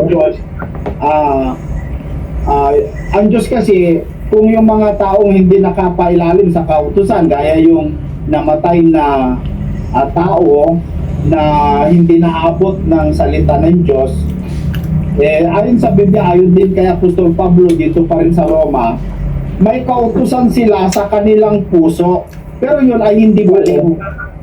Hindi sila baliw. Pero yung baliw talaga, kahit pa maabutan ng salita ng Diyos, wala pa rin yun. Wala pa rin. Oo, wala pa rin. Kaya sa akin, consider yun sa Diyos. Parang yun ay biyaya na sa kanila ng Diyos na dito sa mundo, naging kawawa man sila dahil baliw, wala silang sa mundo. Pero baka sabihin natin pagdating ng panahon, sana na lang naging baliw ako nung nasa mundo ako. Baka baka may ganon pagdating ng panahon. Kasi para sa akin kasi, sino yan? Kasi normal yan, amigo. Bali, ano yan, kanang challenge yan ba? Hindi. Challenge, halimbawa, yung baliw, ay maliligtas. Kasi baliw siya. Diyos ng bahala, maligtas. Ang problema sa normal, hindi baliw, pero ang utak baliw, yan ang problema, maligtas pa kaya. Tama ka. Di ba? May mga, alam mo kapatid na Romeo, yung sumasamba sa Diyos-Diyosan, nahahawa doon sa Diyos-Diyosan eh. Oo. Yung mga sumasamba kasi yung karakter ng Diyos-Diyosan may mata pero hindi nakakakita, may tenga pero hindi nakakarinig. Alam mo kapatid na Romeo, sa mga politiko maraming mga rebulto doon, spiritual na rebulto kapatid na Romeo. Tama ka dyan. Tama ka dyan. Ano yung ibig kong sabihin? Doon sa loob ng gobyerno, hindi naman natin nilalahat, pero halos 90% kapatid na Romeo, paniniwala ko ay maraming rebulto dyan na nakaupo dyan po sa gobyerno natin. Meron silang mata, pero hindi sila nakakakita. Pero kung pera ang ipipakita mo, makikita nila. Pero kung katwiran at kung katwiran ang ipapakita mo, naku, hindi nila makikita yan. Meron silang tenga, pero hindi sila nakakarinig. Kapatid na meron silang tenga, pero hindi sila nakakarinig. Meron silang mata, hindi sila nakakakita. Meron silang paa, hindi sila nakakalakad. Andun lang, napapasarap ng buhay. Halimbawa, ang nangangailangan. Halimbawa noong itong pag-COVID, 1920. Yes. 1920. Pag sabi ni Digong na lahat bigyan. Ang resulta, yung iba, ang karapat dapat mabigyan, hindi nabigyan. Yung iba, hindi karapat dapat nabigyan. Para silang para sa revolto ba, may tainga, bingi, may ilong, hindi makasingot, yung may tainga, hindi makarinig. Di ba no? Ano lang ang napansin ko doon dito sa gobyerno natin, kapatid na dito sa Pilipinas. Grabe kapatid na Romeo, kung manood ka sa balita, pati sa Senate, pati sa Congress, mga kaibigan, meron pa akong kinainisan doon sa tonan ni Pangulong Marcos nung Pangulong Marcos sinabi niya, mahiya naman kayo mga kurap na politiko, sabi niya. Bago na kayo, sabi ni Presidente. Alam mo, pinalakpakan ng tao ng mga kongresista. Supporter. Oo, pinalakpakan. Parang sinangayunan at tumayo sila lahat. Wala mo nang isa nakaupo. Parang pinapalabas nila, sila ay hindi korap. Sabi ko, sa isip ko, tumayo lahat ang mga tarantado. Tumayo lahat yung mga politiko. Parang pinapalabas, walang wala man lang korap sa kanila. Nagpapakunwari. Pero ang katunayan, halos hindi, mahirap lang kasi natin sabihin. Natamaan sila sa nasulat ni Apostol Pablo. Oo. Yung sinulat ba ni Apostol Pablo na nagkuang ka sa magnanakaw, ayaw mo sa magnanakaw, tapos ikaw rin, magnakaw rin.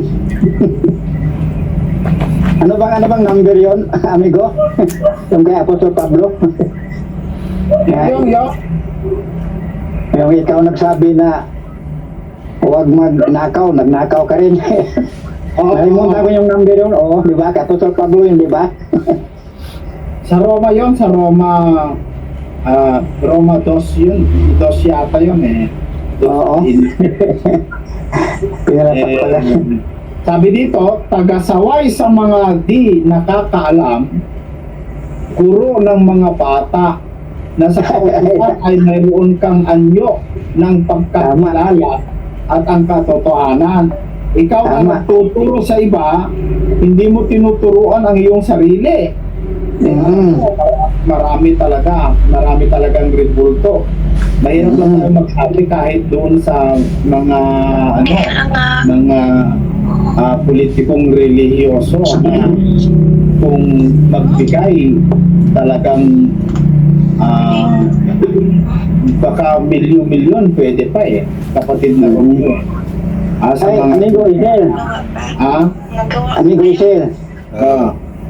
Kung pwede lang sana, Maya lang. hindi ka na magtanggap ng Labas ko na to. kuan katoliko dyan sa page mo. Kasi maawaan tayo sa mga mali.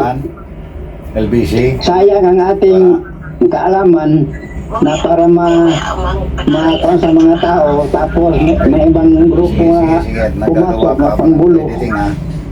Wala, masira. Oo, masira. Sa ganyan. Pwede rin kahit minsan-minsan tulad ni Jared, at least napapasok natin para makikita ng tao yung attitude o ugali, bunga ng kanilang puno. Kasi sabi nila sila daw ang totoo, pero makikita mo yung bunga ng kanilang Kaya nga, Brother Sen, pwede ba akong magbigay ng komento dun sa debate nila? sige kapatid. Kasi pinapanood ko pa yung video na napansin ko na wala, nabura eh. Nawala. Kasi yung sabi ni Jared dun sa Hindi na bro yung kapatid na back to the scripture, binalik ko na. Sabi ni Jared, sabi niya, ang anumang yung talian sa lupa ay talian sa langit, anumang yung talian ay yung kalagan sa lupa ay kakalagan sa langit. Ang interpretation niya, pwede silang magdagdag ng aral, ganun. Pero ito ang interpretation niya. Unahin muna natin yung sabi dito, kasi sabi kay Pedro sinabi sa kanya, ay sinasabi ko naman sa iyo na ikaw ay Pedro, sa ibabaw ng batong ito ay tatayo kang aking iglesia. Ano bang iglesia yun? Hindi iglesia ng Diyos. At ang pinto ng Hades ay hindi magsisipan na may laban sa kanya. Ibibigay ko sa iyo ang susi ng kaharian ng langit. Hanggang dyan lang muna tayo. Ano ba yung ibig sabihin ng susi ng kaharian ng langit? Kasi nga, ang pinagbigyan ng susi ng kaharian ng langit, una dyan, ang pinagbigyan mga apostol. Kasi sabi ni Elias doon sa Isaias, sabi niya, Panginoon, pinatay nila lahat ng iyong mga propeta. Sabi ng Panginoon, hindi, nagtira pa ako. Basahin natin dito sa sa Mateo 23:13. Nagtira pa siya Ngaso nga lang, itong mga Pariseo at mga eskriba, pumapatay ng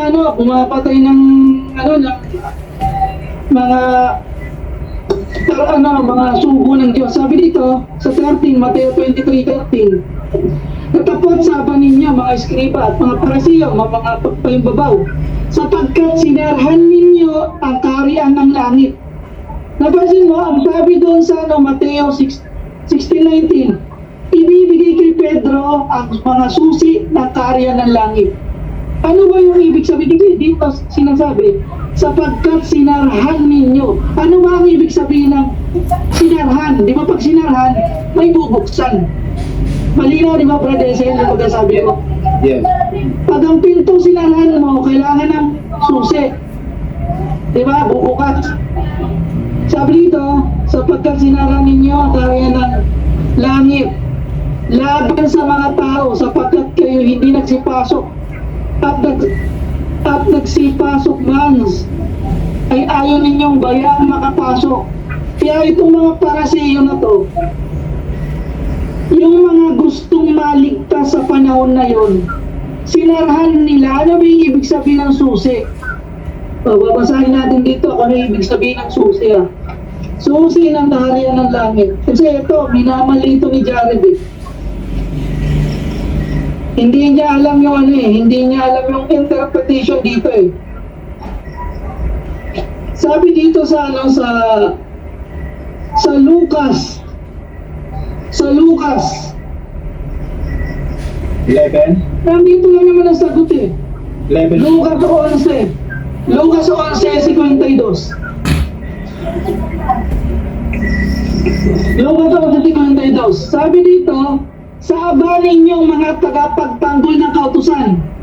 Kasi sino ba yung mga tagapagtanggol ng kautusan? Di ba yung mga Pariseo? Sila yung mga tagapagtanggol ng kautusan. Kaya nga tinawag sila ni Kristo na kayo yung mga Diyos sa inyong mga kautusan. Pero hinayaan nila yung mga malugmo, yung mga gustong makapasok sa kaharian ng Diyos. Kaya nga sinabi dito sa Lucas 11:52, sabi ninyo mga tanggol ng kautusan, sapagkat inalis ninyo ang susi ng karunungan. Ang ibig sabihin pala ng susi ng kaharian ng Diyos, karunungan. Kaya nga ibibigay sa 12 apostol ang karunungan. Kasi sila yung kahuli-hulian eh. Di ba? Sila ang kahuli-hulian pinagbigyan ng karunungan ng Diyos. Ang ibig sabihin ng susi ng kaharian ng langit ay karunungan ng Diyos. Yes. Tama yun. Malinaw yan. O ano naman ang ibig sabihin ng tatalian sa langit? Eh sabi ni Jared, ano daw yan ang interpretasyon dyan, binibigyan doon sila ng authority para magdagdag at magbawas ng aral. Ito, babasahin ulit natin yung di ba napakalina, nandiyan lang sa Biblia ang sagot eh. Mateo 16:19, balik tayo doon. Ano ba yung ibig sabihin ng tatalian sa langit? Sabi dito, at anumang inyong talian sa lupa ay tatalian sa langit, at anumang inyong kalagan sa lupa ay kakalagan sa langit. Ano ba ang ibig sabihin nito ng Panginoong Jesucristo? Sabi dito pa sa Mateo 18:18, balik tayo sa Mateo 18:18, at angat lang na, Mateo pa rin.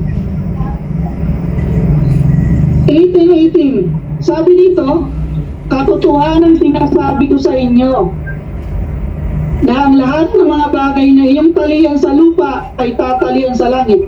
Ang lahat ng mga bagay na iyong kalagan sa lupa ay kakalagan sa langit. 19, muling sinasabi ko sa inyo, sinasabi ng Panginoon Kristo, muling sinasabi ko sa inyo, na kung pagkasunduin ng dalawa sa inyo sa lupa, ang nauukusan mong bagay na kanilang hihingin ay gawin sa kanila ng aking Ama na nasa langit. Sapagkat kung ang nagkakatipon ng dalawa o tatlo sa aking pangalan, naroon ako sa kita. Lundag na tayo dun sa verse 35.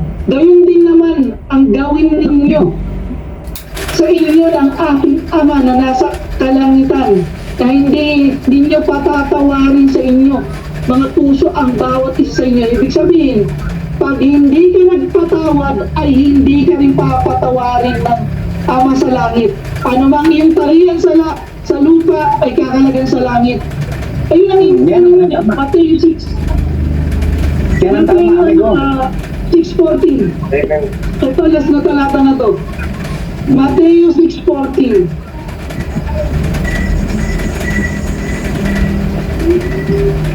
Sabi dito sa Mateo 6:14, sapagkat kung ipagpatawad ninyo ang mga tao sa kanilang mga kasalanan, ay papatawarin kayo ng Ama na nasa kalangitan. Yan yung ibig sabihin dyan ng Panginoong Jesucristo na ang anumang inyong kalagan ay anumang yung talian sa langit ay yung kalagan sa lupa ay kinakalagan sa langit.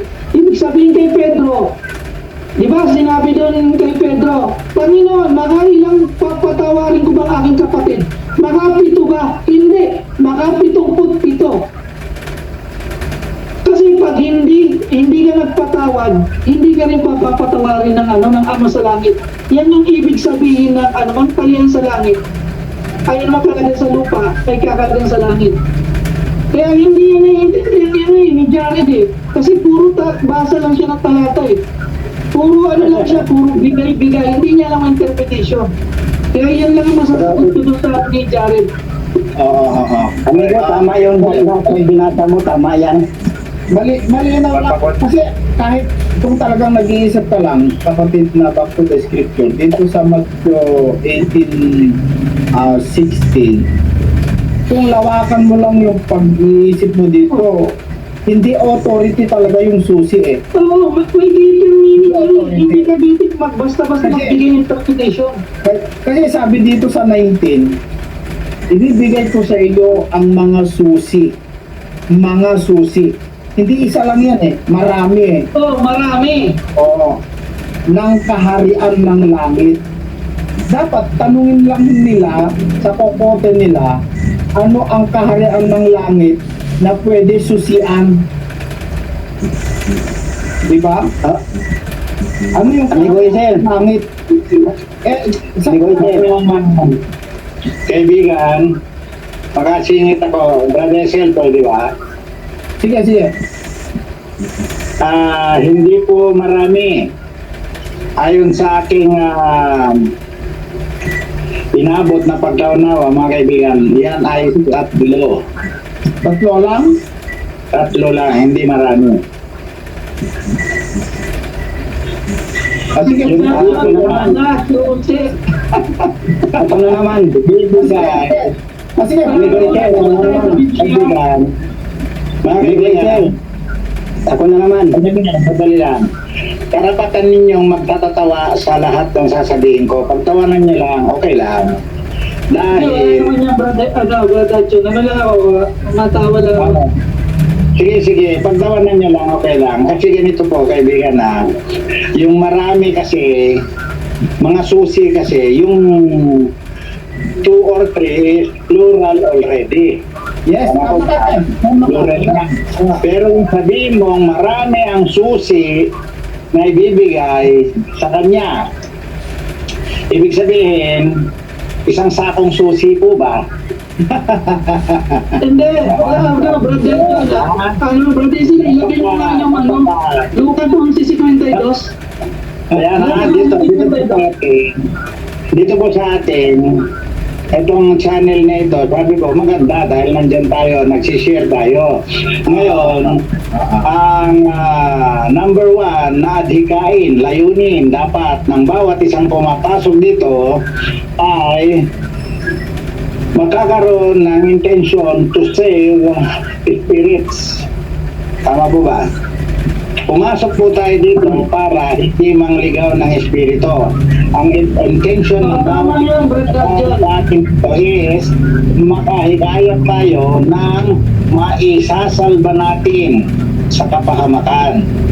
Lahat po tayo. Hindi po yung katulad po niyan, hindi po yung makita na natin ang Iglesia Katolika Apostolika Romana na mali at tututukan natin habang buhay yung kamalian nila.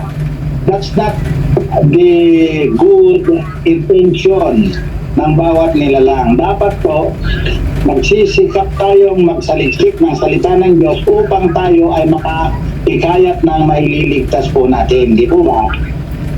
Okay, ako na naman.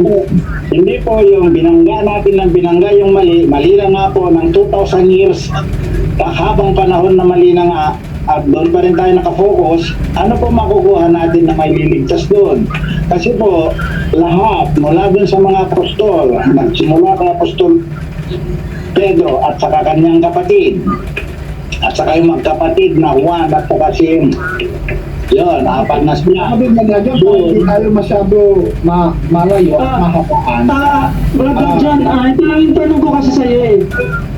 Sinabi dito sa Mateo 16:19, ibibigay ko sa iyo ang mga susi ng karya ng langit. Ang ibig sabihin kasi nun, nasa Lucas 11:52, ang sabi dyan, sapagkat inalis ninyo ang susi ng karunungan. Marami ang karunungan ng Diyos hindi naman isa Kaya nga sinabi, mga susi, ibig sabihin ano yun? Mga karunungan ng Diyos, hindi naman isang, kahit sabihin mo pang isang sako, mga ano pa ba yan, ano pang mga technology mo dyan, basta pag sinabi susi, ibig sabihin, karunungan. Nasa Biblia naman nakasulat Huwag na tayo magdagdag. Huwag na tayo magbawas. Huwag na tayo magdagdag. Ito, sasagutin kita back to the scripture. Kaibigan, sasagutin kita. Okay po ba? Sige, sige. Sige lang, Brad. Sige lang. Ganito po. Ganito po yung kay Quran. Back to scripture. Tama yun. Ganito. Sasalita siya. Ganito po, no? Ibibigay ko sa iyo ang mga susi. Yan na, ng langit. Ayun, hindi po marami yan. Tatlo lang po yan. Yan tatlong Brad, ipabasa mo nga kay Brad, kay Brad Dadyon yung Matthew 16:19. Pa marami yung mga kami na naman. Ang mga dalawang mga na. Kapatid na back to the scripture, ang katwiran niya, meron din naman punto yung katwiran na yung mga pwedeng tawagin na mga yung tatlo. Ayun. Pero ako tutol din ako doon sa sinabi niya na tatlo lang.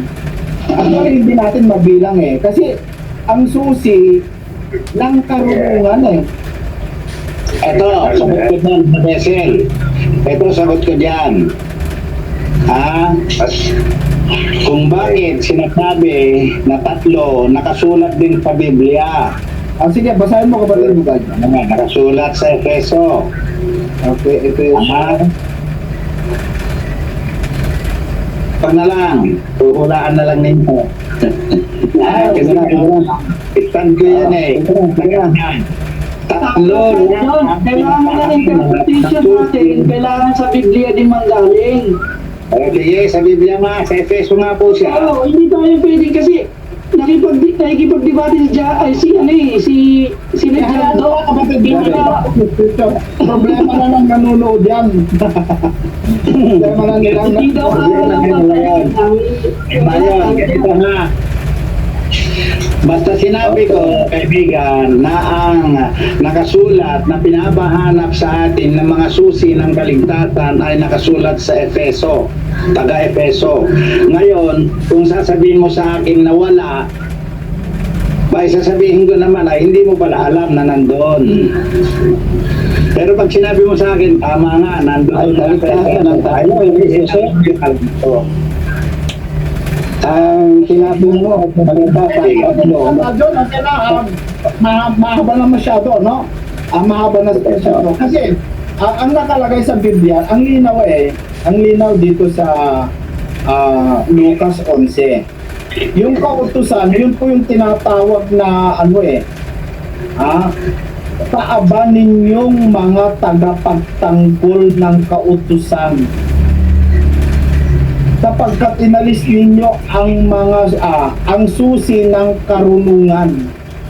Kaibigan, Ang sinarahan nila, ang hindi nila binubuksan, yung kahulugan Sinarahan ng mga Pariseo. Yun yung Brad John. Oo. Sinarahan nila, hindi nila binubuksan yon. Yung tamang aral. Ang itinuturo nila, yung turo ng mga paganismo, yon. Parang sinaraan nila. Ito. Sandali lang ba, sasagutin ko po sandali ha. Ito ang masasabi ko dyan.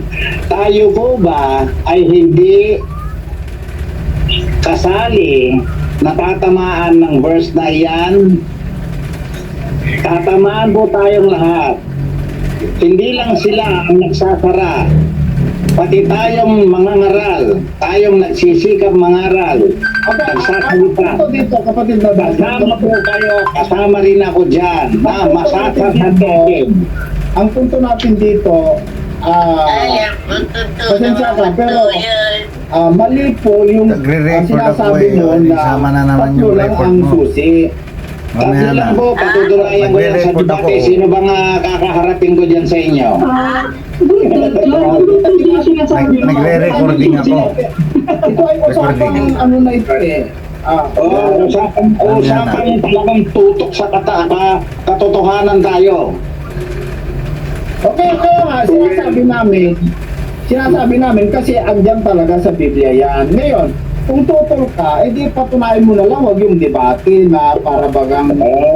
Totoo yan. Tatlo. Ilang beses ko nababasa diyan sa Biblia na tatlo ang pinapahanap. Tatlo ang ibinibigay sa ating lahat.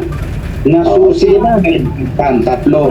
Binanggit ko na Ano talaga ba yung yung mga sinasabi mo nga? Ilagay mo nga sa yung talata.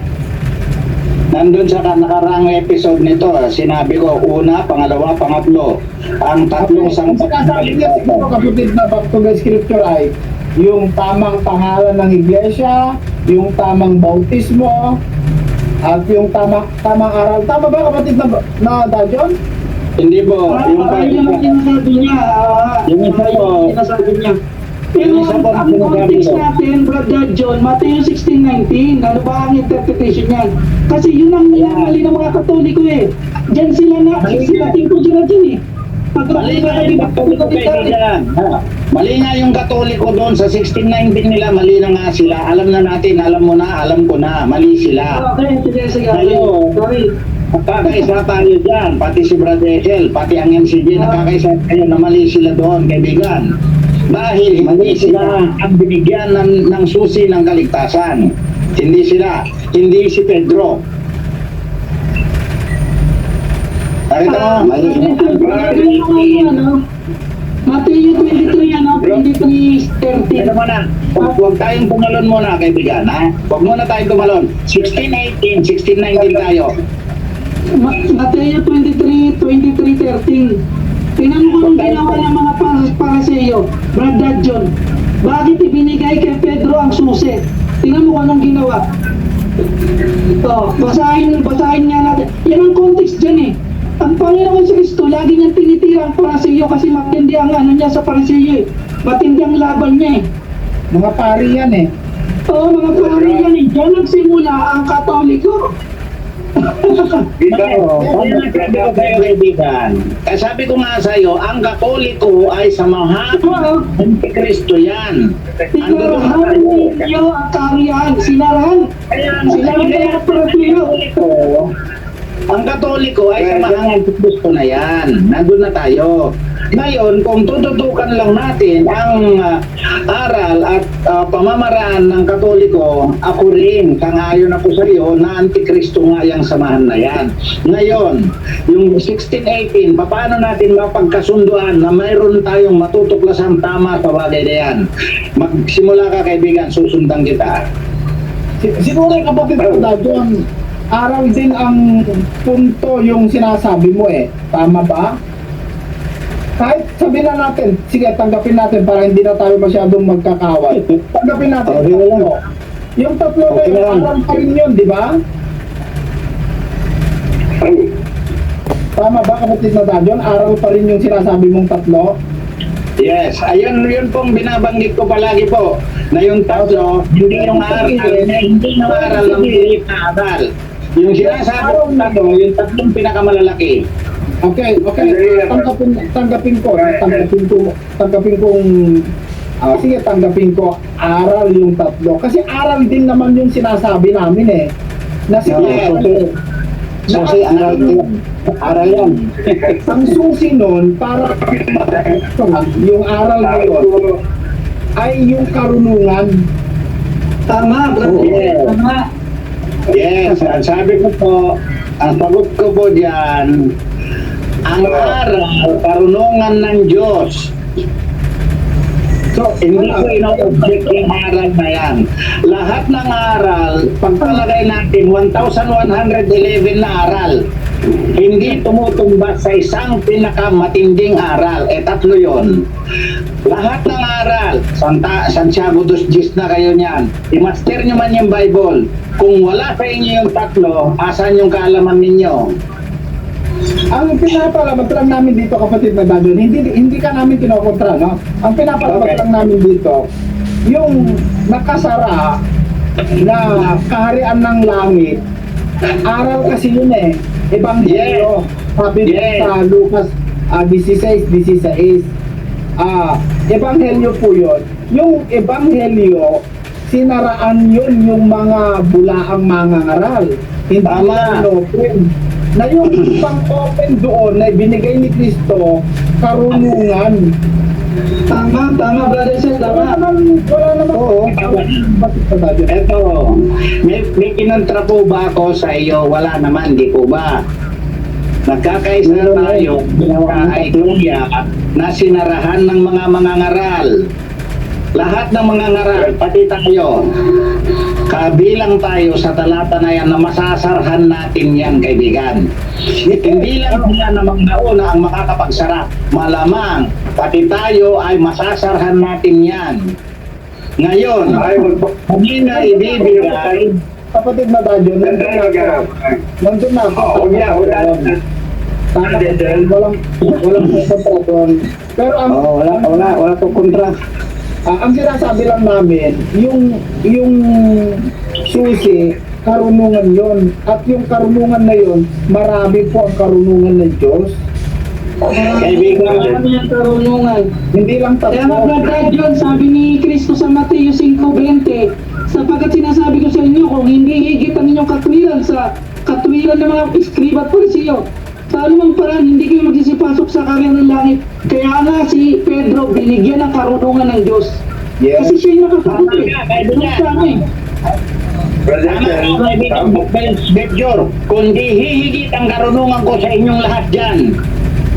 Kung hindi hihigit ang aking karunungan sa lahat ng karunungan ninyo dyan, nakausap ko ngayon, ay walang kabuluhan. Sandali lang. Karunong ka pa ni Kristo? Ayan, ayan. Brother John, karunungan ba ng Diyos o tao? Grabe ka. Kaibigan, Marunong ka pa ni Kristo?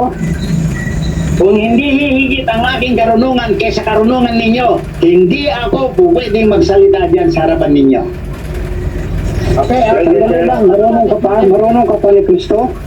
Kalokohan mo, kaibigan, kalokohan mo, si Kristo ay anak ng Diyos. Siya ang ehemplo, siya ang pinakamagaling na naging nilalang. tama na. Ibig mo sabihin, marunong ka pa sa kanya? Marunong ako kay Kristo. Do not ask Tayo those questions magkakapatid sa again. pananampalataya. Ano sasabihin mo, mas marunong ka pa kay Kristo? Sino nagmarunong kay Kristo ha, kundi si Satanas? Tama na. Kapatid, Mali ang buwan mo. Bilang ng boses dahil sa nature of questioning, the style ng pagtatanong mo, hindi makatao, hindi rin makadiyos. Pati pa salita mo, hindi makatao yan. Oh, yeah. Aming grupo dito, walang marunong. Interpretation. Okay na yun. Ano, Brother Sel? Walang marunong sa ating grupo dito. Si Kristo lang ang marunong. Kung magsalita ng ganyan. Alam natin, pero kung magtatanong ka, katulad na naman ng isang tao dyan na iniiwasan kong kausapin, tatanong ka ng gano'n, impertinente. Ano ang matutunan ng listeners? Sige nga, yung sinabi ng matututunan ng listeners. kapatid na tayo, Mali ang buwan mo. Mali ang ano mo. tama yan. Hinahamon mo yung buwan. Hinahamon mo ang grupo. May nag-comment na Katoliko, mga kaibigan. May nag-comment na Katoliko. Bakit ang ganyan? Bakit ganito ang comment ni kapatid na Buboy? Katoliko siya. Ang paniniwala ng Katoliko, si Pedro lang ang binigyan ng susi. Pero bakit, sabi ni Buboy, ang pinagbigyan ng susi ay ang mga apostol? Tama ba, kapatid na Buboy, na lahat ng mga apostol ay binigyan ng susi? Kapatid na back to the scripture, ang naalala ko sa sinasabi ng Katoliko, ewan ko kung nagkamali lang ako, si Pedro lang ang binigyan ng susi eh. Parang si Pedro lang. Si Pablo hindi binigyan. Mas mataas pa lang yung karunungan kay Pablo eh. Prinsip pagbasa ng itinipit, Matthew 18:18. At ito po ang aking pagkaunawa Lahat dyan. sila binigyan ng karunungan, lahat ng mga apostol. Brother Joy, Matthew 18:18. Brother Shell, mayroon kang sa bagay na yun. Ganito, kapatid, mga kaibigan, pagbigyan niyo muna ako. Mayroon akong isasagot sa katanungan na yon na si Apostol Pedro lang ba ang binigyan ng susi? Hindi po binigay sa kanya. Ganito po, natapos ang kapanahunan ng mga apostol sa pagkaalis ng Apostol Pablo. Ngayon, magbibigay ng susi sa mga tao. Ang mga tao siya nagbibigay ng isang pipiliin ng Panginoong Jesucristo, doon niya ibibigay ang tuki. Kapatid na Dajon, tama na kapatid na Dajon. Kapatid na Gilbert, may sasabihin ka ba? Opo, sige, bibigyan natin siya na kasi ganito eh. Kasi ako may sakit akong tao eh. Kanina ko pa inaantay yung sagot niya. Ang tagal niya eh. Parang binibitin pa niya na 3. Ano po yun? Kasi ba, inabot na lang magpukulay isang oras.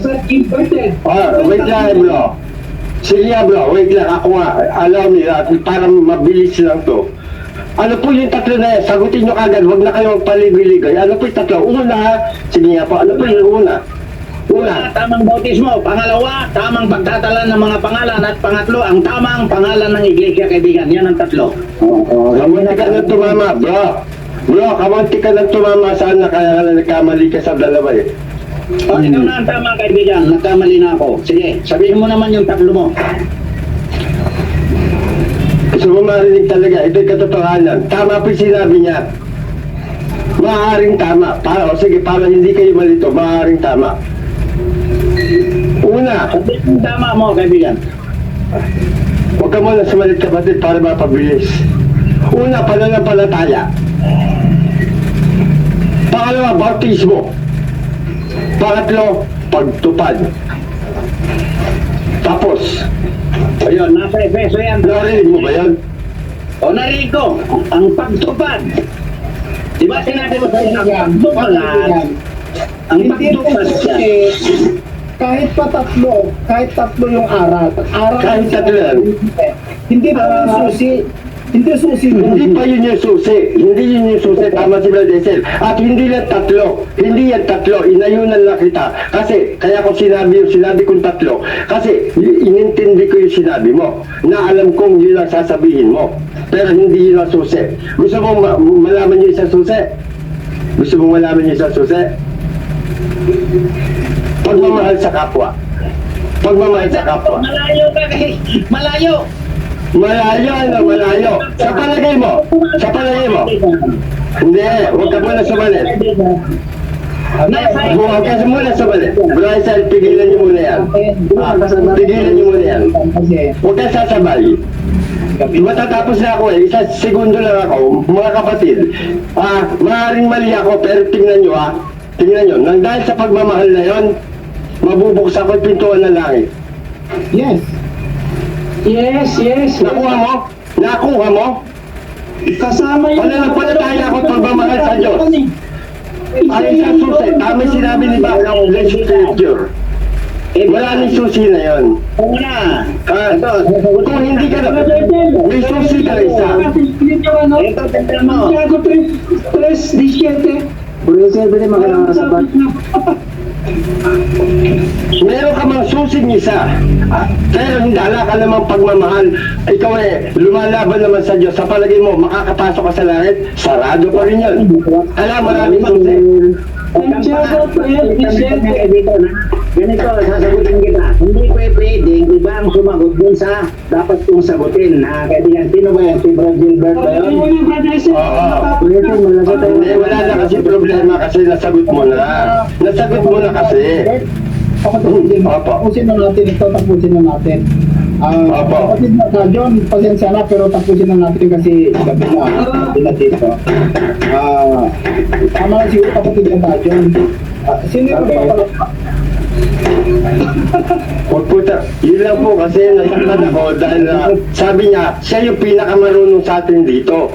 Sino pinakamarunong dito? Sino mabuti? Diyos lang po. Mas mainam yung mangmang. Na, kapatid na Gilbert, tanggapin ka lang. Tanggapin Opo, ganun na lang talaga. Sige, kung ikaw ang marunong, sige po, ano tayong magagawa? Alam na Pero sa hindi makasabat. na Gilbert, alam mo na sinasabi. Ayan, so Bro Richard, pwede makasabat. tingnan natin, ano yung versikulo mo kapatid na back to the scripture? Hindi ko narinig eh. Santiago 3:17. Yan, Santiago 3:17. Kasi yung ibinigay na karunungan kay Pedro, buhat sa taas yun, hindi yung karunungan ng tao. Yes. Nasabi mo na bro yung susi kanina eh. Nasabi mo na yung susi eh. Ayaw pa niya pumayag.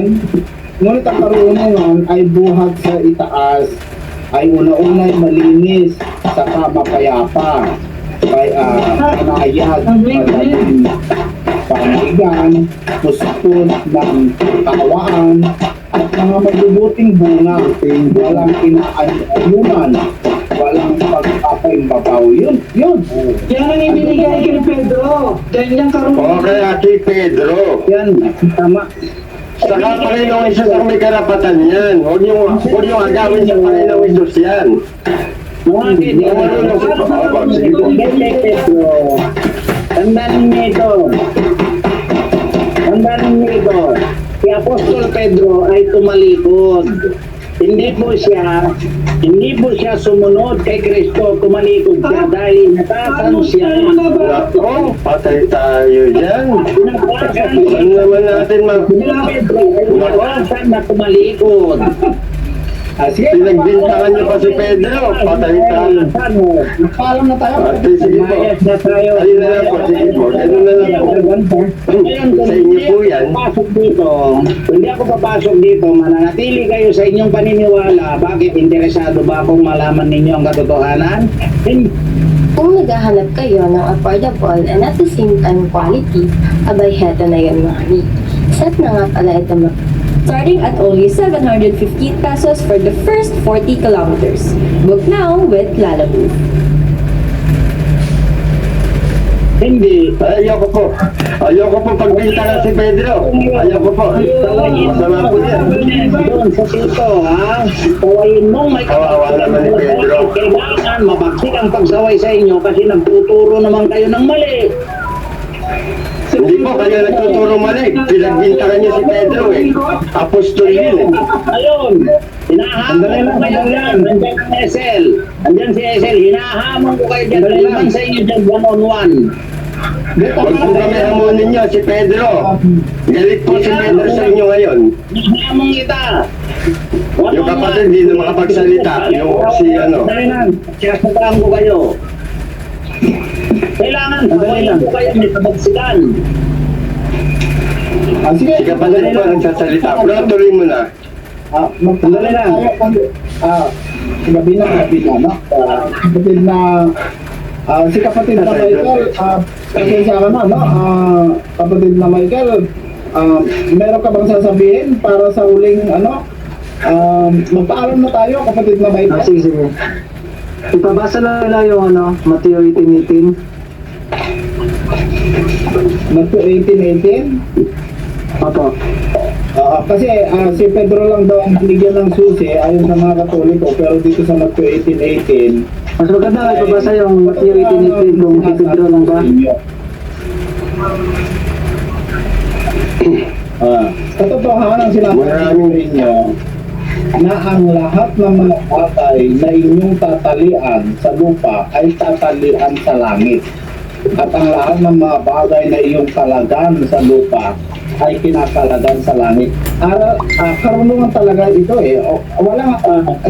Brother Nel, pwede ba magbigay na ng Ay, unawain niya kung hindi nyo nawain niya. Brother Nel, pagbigyan mo ako ng isang pagkakataon at yung 18 na yan ay ibibigay ko yung punto de vista ko, okay?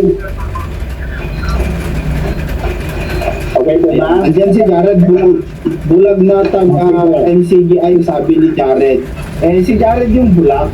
Jared, huli ka, dapat kanina ka pumasok. Si Jared ay... Yan si Janet na... Yan si Janet. Pinagsasabi ko na Sandali na mga kaibigan. Nandiyan din si Jared. Jared, ito ang masasabi ko sa iyo, no? Bata ka, sana maisip mo, papakinggan mo yung video, yung conversation po ninyo ni Brother Jay. Jared, ang payo ko lang sa iyo, isipin mo kung may itinuro ng magulang mo na ganong kabastos sa mas nakakatanda sa iyo. At tanungin mo kay Gitgano kung ayos lang sa kanya yung ginawa mong pananalita. Kung sang-ayon po si Jando, si Gitgano sa iyo, ayan, magkakauri kayo. Yan lang masasabi ko. Pero tiyak na tiyak, hindi sila sang-ayon sa asal mo, kaibigan Jared. Yun na lamang po mga kaibigan. Magpaalam na tayo mga kapatid. Parang awan nyo na gabi na. Back to the scripture, brother Sel, manawagan ako kay back to the scripture ako naman, pa-add naman, i-add mo naman ako yun. Tagal na tayo magkakasama rito. Gilbert Jimenez, kahit sa messenger na lang siguro. Gilbert Jimenez. Gilbert Jimenez, dalawang account yun, pwede mong iparehas na i-add yun. Parehas na pogi yun. Parehas na pogi, dalawang account yun.